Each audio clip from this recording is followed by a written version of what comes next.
Hello, everyone. It's Tuesday. You know what that means. It's Chrissy and Tanner from Common Sense Education, and we are here back in action to tell you about tools that you can use for your classroom. We're here every Tuesday. Come check us out, subscribe, like, share with your friends, and get on the Common Sense Education train.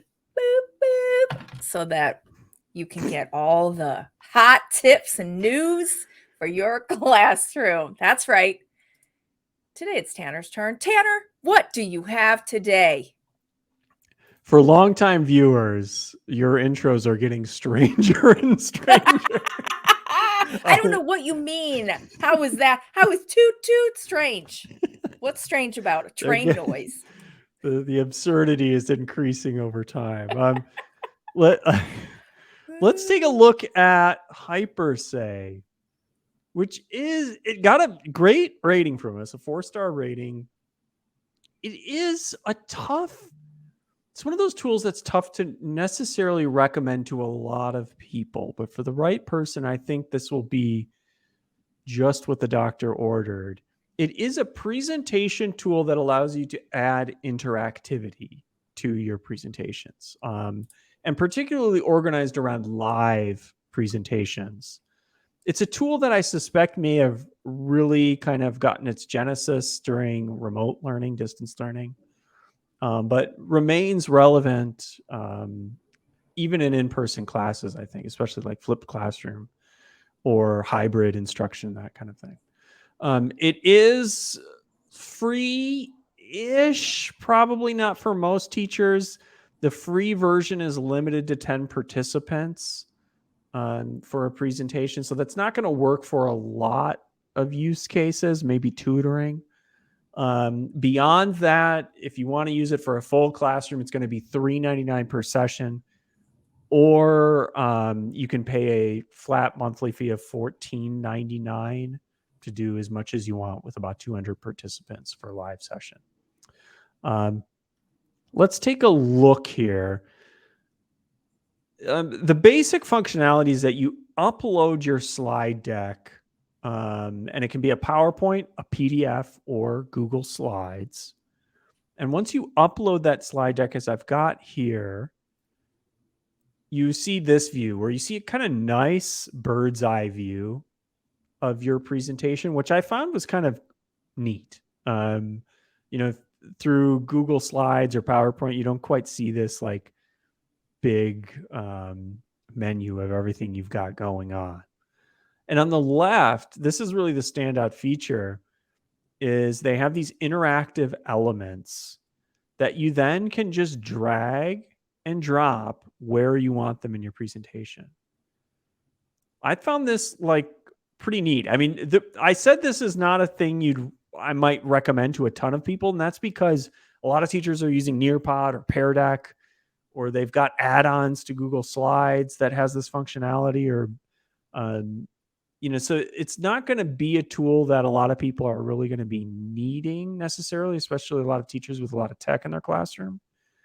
But if you've got a bank of slide decks that you want to make more interactive, or you're kind of transitioning from in-person instruction to remote instruction, and you want to do this big conversion, this makes it so easy that you can just take your existing presentations and just add things into them where you want them. There's also really good variety here. A lot of times we'll see these elements be just multiple choice or polls, but they have open-ended questions. You can also add media like images or videos or links, and then it's super easy to just add it in there. And once you've got your presentation all built and organized the way you want it, you then can create live sessions where you essentially share a code, have people join in to the session, and go through your presentation live. And it's got a ton of really handy add-ons here like a question wall with moderation, which is great when you've got students involved. There is a chat feature. So beyond just posting questions that you can answer, there's just running chat.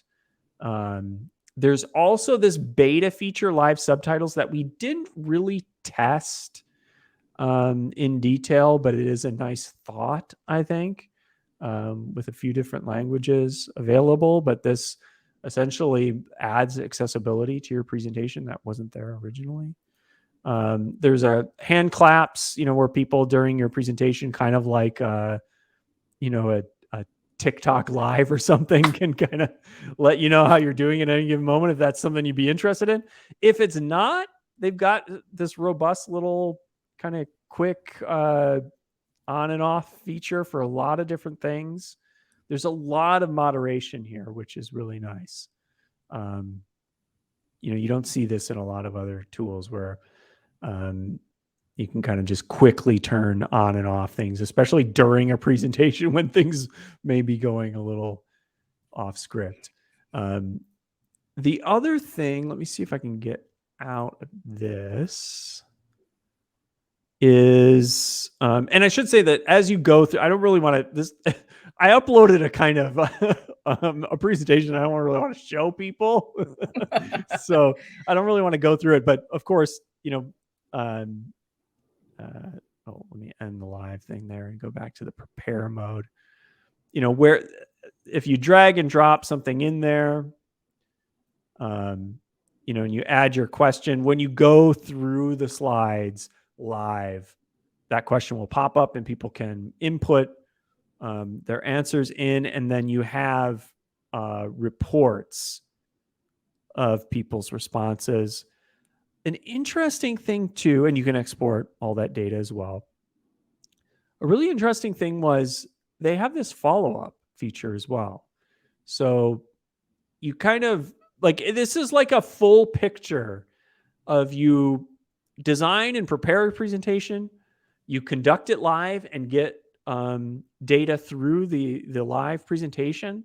And then they also have this follow-up section where you can host a discussion after the presentation that people can, if maybe something came up after the presentation that they wanted to let you know about, they can post it here and you get even more. So there's really a sort of kind of a full life cycle of a presentation that we haven't seen in a lot of other tools. So that's kind of the story with Hypersay, is that we found it exceptionally easy to use. The drag and drop feature is super neat. And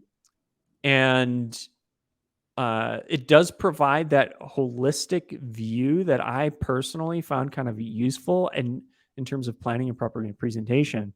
But given for most purposes it's going to be paid, this has to fit for someone that isn't using an existing tool and probably has a bank of existing slide decks that they want to turn interactive. If that's you, I really think this is something worth examining. And that's Hypersay. I don't think I put up the link. Did you put up the link, Chrissy? It's hypersay.com. I did not. There it is. So you can go to hypersay.com and check it out. And I should say that while we were doing our review, they added the live streaming functionality. And you can live stream. Well, let me show you. Actually, that's kind of an important thing that came up while we were reviewing. So we didn't get to fully test this, but you can see, where is that? Right here. They added this little button here to do a live stream.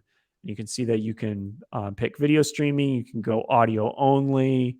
And essentially this allows you to have your audio or your video alongside your presentation while you're giving it. This was not a feature that was there when we first started this review. So when we first started the review, you were essentially just presenting your slides and talking over them. But so it's a tool in active development. So something to stay tuned and check out. Though I don't think I've seen that feature in some of the competing tools, the live streaming feature and then the post the post discussion I haven't seen. So those two things make it seem kind of stand out for specific purposes.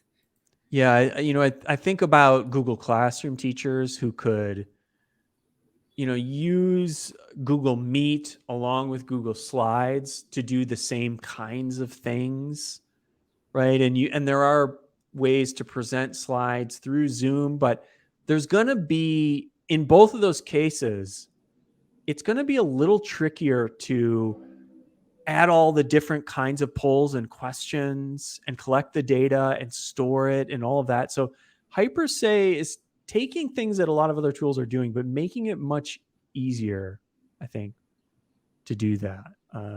So it is a compelling tool, I think.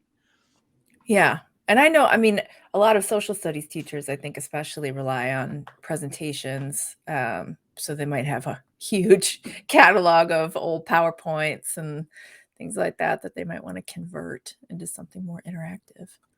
All right. Well, that's Hypersay. Thank you, Tanner.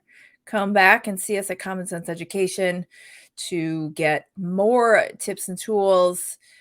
We have tons of stuff there for you to explore, and come back again on Tuesday to see another tool that might be of use to you. And we're glad to see you again. Thanks for coming. See you soon.